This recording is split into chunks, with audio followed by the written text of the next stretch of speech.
नमस्कार। आज देश की तमाम फटाफट खबरों में आपका स्वागत है। न्यूज़ के चैनल इसलिए देखो क्योंकि आपको सूचना प्राप्त करनी है, और अगर आप सूचना प्राप्त नहीं कर रहे हैं तो ऐसे चैनलों को ढंग से देखो। उसमें किसी का अपमान तो नहीं हो रहा है, आपके मन में किसी के प्रति गंदगी भरने का काम तो नहीं हो रहा है। लेकिन आपकी समस्याएं क्या है? जैसे आपकी समस्या है बच्चों की स्कूलों की बढ़ती फीस, आपके बच्चों की बेरोजगारी, बढ़ते पेट्रोल के दाम, बढ़ते सिलेंडरों के दाम। इन पर यदि किसी मीडिया चैनलों पर डिस्कस नहीं हो रही है, बहस नहीं हो रही है, तो यानी या सिर्फ आपकी समस्या है या ऐसे मीडिया चैनल इन समस्याओं को दिखाना ही नहीं चाहते हैं।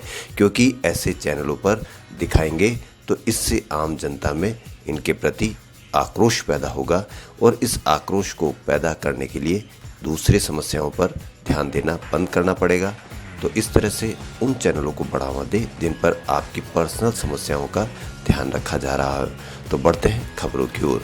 देश भर में पेड़ काटने को लेकर चल रहे विरोध के बीच योगी सरकार के ड्रीम प्रोजेक्ट जेवर इंटरनेशनल एयरपोर्ट को बनाने के लिए 11,460 पेड़ काटे जा रहे हैं।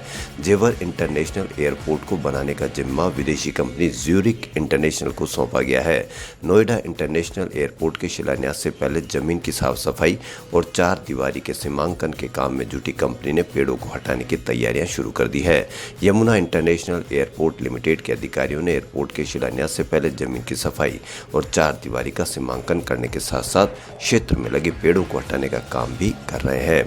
इस सिलसिले में निकोलस और प्रोजेक्ट मैनेजर के नेतृत्व में अधिकारियों की एक टीम ने एयरपोर्ट की जमीन का दौरा किया है और पिछले 10 दिनों से चल रहे यहाँ कार्यों की समीक्षा की है। एयरपोर्ट की जमीन पर बचे निर्माण और पेड़ों को हटाने की रणनीति भी बनाई गई है। आईआईटी प्रवेश की मुख्य परीक्षा में धांधली की बात सामने आने से अब आईआईटी एडवांस की परीक्षा पर कई सवाल खड़े हो गए हैं। हालांकि आईआईटी की परीक्षा करवाने वाले एनटीए ने अब तक अपना रुख इस पर साफ नहीं किया है। इसी बीच छात्रों का आरोप है कि इस तरह धांधली कई सालों से चल रही है। छात्रों ने कहा कि जब पैसे लेकर आईआईटी की सीट इस तरह से खरीदी जाएगी तो हम जैसे गरीब छात्रों का क्या होगा? हमारी तैयारी तो फिर बेकार है। छात्रों ने कहा कि एनटीए परीक्षा करवाने में असफल रही है। इस साल 4 बार परीक्षा करवाई गई है।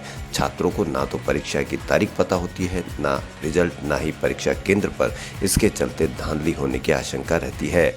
उल्लेखनीय है कि देश के सबसे प्रतिष्ठित आईआईटी प्रवेश परीक्षा में धांधली की बात सामने आने पर देश भर के विद्यार्थियों में नाराजगी है। कई छात्रों ने शिकायत की है कि औसत विद्यार्थी के आईआईटी मुख्य परीक्षा में नंबर 99% तक आए हैं। ऐसे लोगों की जांच हो। अब छात्र और उनके परिजन आईआईटी एडवांस की परीक्षा में धांधली करने वालों पर सख्त कार्रवाई की बात कह रहे हैं।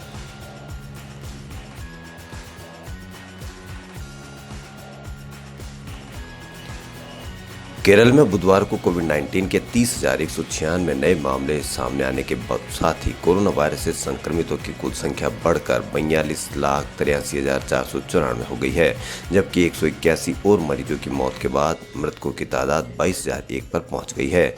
राज्य के स्वास्थ्य विभाग ने की विज्ञप्ति में यह जानकारी दी। राज्य में लगातार 5 दिनों तक दैनिक नए मामलों की संख्या 30,000 से कम रहने के बाद बुधवार को एक बार फिर वह 30,000 को पार कर गई। केरल में बीते 24 घंटों के दौरान 1,71,295 नमूनों की कोविड-19 जांच होने के बाद संक्रमण की दर बढ़कर 17.63% हो गई। संक्रमण दर घटकर 16% के नीचे चली गई थी, जो बुधवार को बढ़कर 17.63% हो गई है। राज्य में अब तक 3,28,41,859 नमूनों की कोविड-19 जांच हो चुकी है।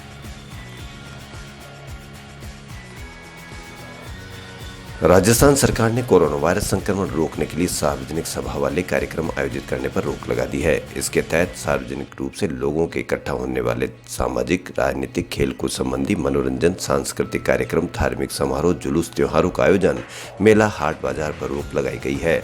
गृह सचिव की ओर से बुधवार को सभी जिला कलेक्टर और पुलिस अधीक्षकों को पूर्व में 10 जुलाई 2021 को जारी कोरोना उपयुक्त व्यवहार, कोरोना प्रोटोकॉल की अनुपालना संबंधी दिशा निर्देशों की पालना के आदेश जारी किए गए हैं।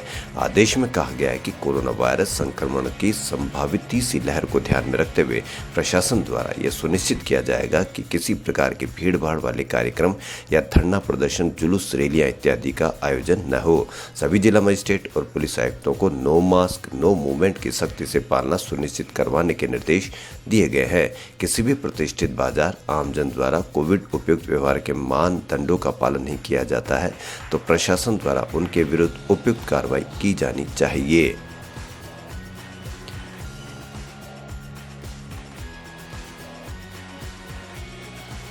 T20 वर्ल्ड कप के लिए विराट कोहली की अगुवाई वाली भारतीय टीम सामने आ गई है। ऑफ स्पिनर रविचंद्रन अश्विन को T20 वर्ल्ड कप के लिए भारत की 15 सदस्यीय टीम में शामिल किया गया। साथ ही टीम में ईशान किशन, अक्षर पटेल और वरुण चक्रवर्ती को भी जगह मिली है। T20 वर्ल्ड कप का आयोजन 17 अक्टूबर से 14 नवंबर के बीच ओमान और UAE में किया जाएगा। टीम के पूर्व कप्तान MS धोनी की टीम में वापसी हो रही है। वे ड्रेसिंग रूम में खिलाड़ियों का हौसला बढ़ाएंगे। BCCI ने उन्हें T20 वर्ल्ड कप के लिए बतौर मेंटर नियुक्त किया है। धोनी ने 15 अगस्त 2020 को संन्यास लिया था। कैप्टन कोहली पहली बार T20 वर्ल्ड कप में कप्तानी करते नजर आएंगे। उनकी कप्तानी में भारत ने 2017 की ICC चैंपियनशिप के फाइनल में, 2019 के वनडे वर्ल्ड कप के सेमीफाइनल और इस साल खेले गए वर्ल्ड टेस्ट चैंपियनशिप के फाइनल में जगह बनाई थी।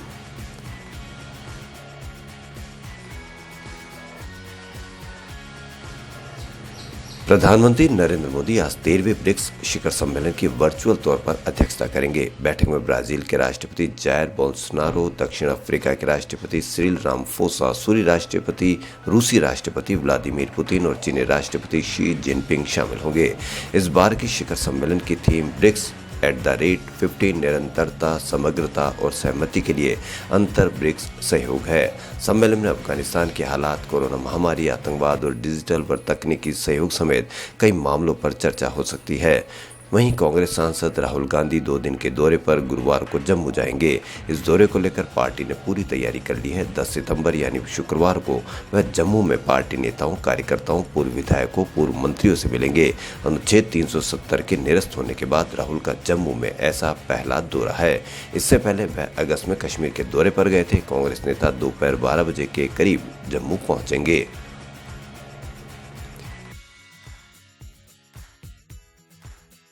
दिल्ली के मुख्यमंत्री अरविंद केजरीवाल की जयपुर में राजस्थान गलता की पहाड़ियों के बीच चल रही विपश्यनिया बुधवार को पूरी हो गई। सुबह करीब 10:30 बजे से अरविंद केजरीवाल के बाहर आने का इंतजार होता रहा। दोपहर करीब 12 बजे वे हाथ में सूटकेस लेकर विपश्यनिया केंद्र से बाहर आने लगे। इसी बीच मौजूदा साधकों ने केजरीवाल से मुलाकात की, उनके साथ फोटो खिंचवाने लगे। करीब 10 मिनट वहां ठहरने के बाद वे केंद्र के ऑफिस में पहुंचे।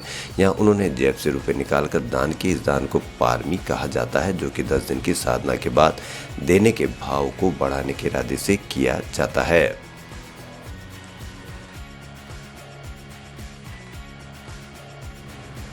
अक्षय कुमार का 54वां जन्मदिन है। निर्माताओं और ट्रेड बिरादरी के मुताबिक अक्षय कुमार पर आने वाले 1 साल में फिल्मों, विज्ञापनों, वेब सीरीज के मद्देनजर 1500 करोड़ रुपए लगे हुए हैं।